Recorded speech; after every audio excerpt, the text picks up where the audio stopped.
Assalamualaikum warahmatullahi wabarakatuh. Perkenalkan, nama saya Khalid Albar. Saya merupakan dosen program studi ekonomi syariah di Sekolah Tinggi Ekonomi Islam Kanjeng Sepuh Gresik, Jawa Timur.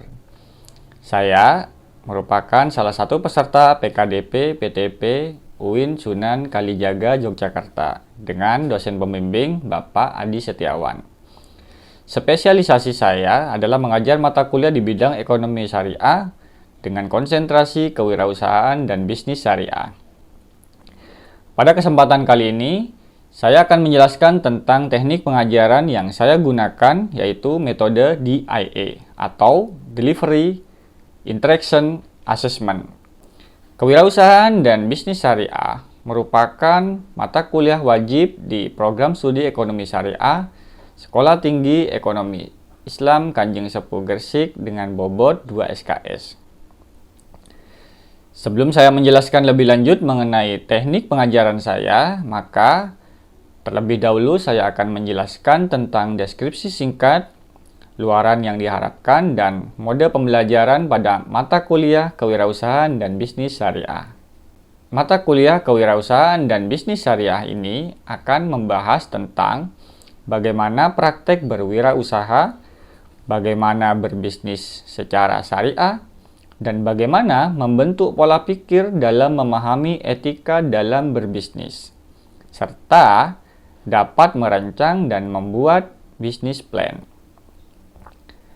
Luaran yang diharapkan dengan mengikuti mata kuliah kewirausahaan dan bisnis syariah, mahasiswa diharapkan mampu menjelaskan bagaimana praktek berwirausaha dan berbisnis secara syariah, sehingga dapat membentuk pola pikir mahasiswa dalam memahami etika dalam berbisnis secara syariah, serta dapat merancang dan membuat bisnis plan.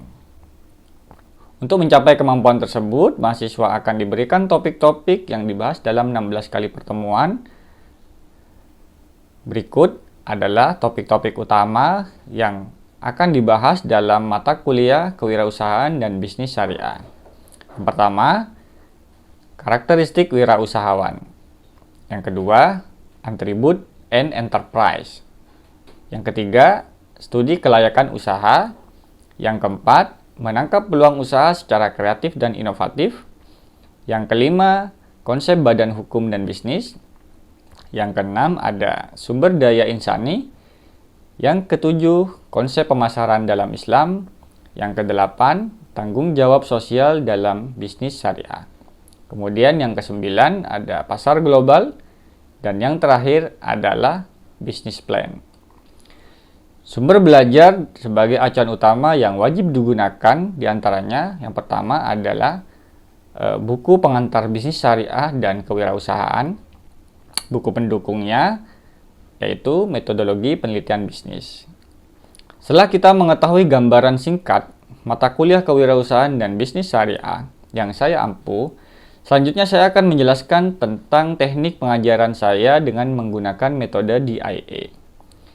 Metode yang pertama yaitu delivery, di mana saya menyampaikan perkuliahan mahasiswa dengan menggunakan pendekatan Student Centered Learning atau SCL, agar dapat mengembangkan kreativitas, rasa percaya diri, kemandirian, kedisiplinan, berpikir kritis, mampu berkomunikasi dan bekerja sama dalam tim, memiliki keahlian teknis, berwawasan global untuk selalu beradaptasi terhadap perubahan dan perkembangan. Salah satu bentuk SCL yang saya terapkan dalam pembelajaran yaitu problem based learning.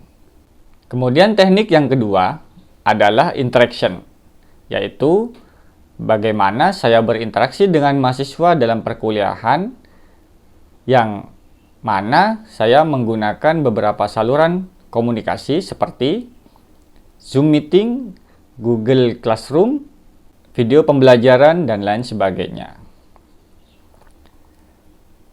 Kemudian teknik yang ketiga adalah assessment, yaitu bagaimana saya menilai mahasiswa dengan menggunakan pendekatan rubrik penilaian.